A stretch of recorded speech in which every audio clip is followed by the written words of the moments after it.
মাজুলীত আটক 2 প্ৰবঞ্চক।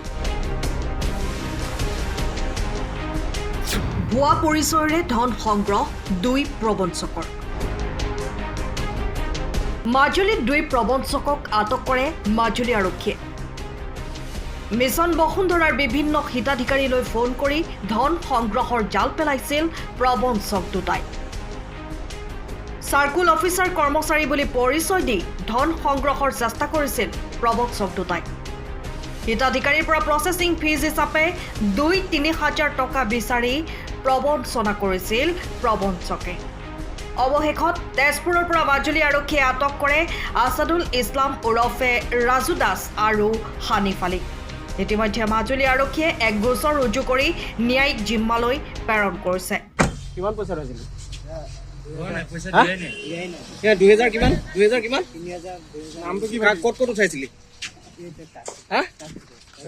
মানে তই কি কামত জড়িত আছিলি? স্কেনাৰ দিছিলো এইটো। তই স্কেনাৰ দিছিলি? মোৰ স্কেনাৰ দিছিলো। তাৰপিছত কি নাম? হানিফ আলী। হানিফ আলী। কোনে ই তুলিছিলে? হা? পইচা কিমান তুলিছিলা?